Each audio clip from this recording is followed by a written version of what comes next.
For today's video guys, nandito nga pala tayo sa San Mateo Rizal, Sorrento Village at pakita ko lang yung place, ito. At kararating nga lang namin at maya maya nga pala guys, okay, lalakad tayo para magagilap ng aming kakainan. At ito nga, pakita ko lang yung panahon, napakasama ng panahon natin.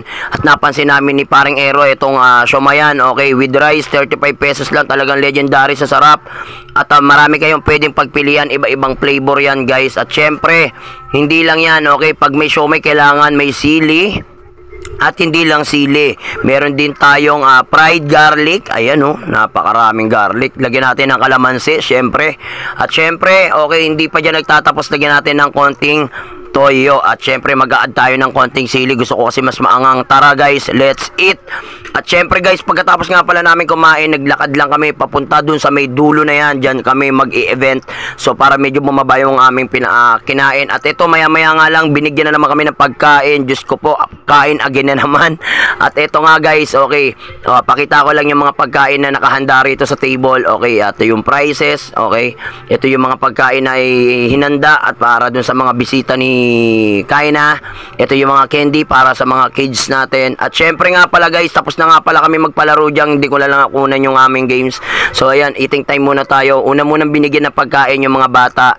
So picture taking muna kami ni Paring Ero habang kumakain sila.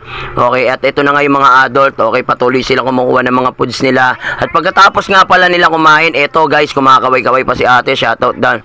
At nag-picture taking na nga kasi tapos na nga tayo magpa-blowing off candle. Ayan. At syempre, eto na nga sila. Palakpakan! Yay!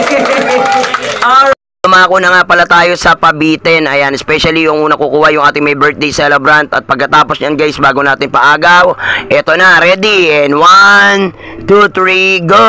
Ayan, pinagkaguluhan yung ating pabitin. At thank you nga pala sa binigay ni Mami. Ayan, okay. At namigay na nga si Daddy ng ating mga pang-giveaways. At syempre, pagkatapos nyan guys, okay, after mamigay ni Daddy ng mga giveaways, eto, nag-closing remark na tayo. Pasalamat na nga si Mami. At dito ko na nga po pala tatapusin tong video to. Maraming salamat sa suporta sa lahat na nanood at nakipaglaro. Thanks for all and God bless you all guys. Maraming salamat. Bye-bye!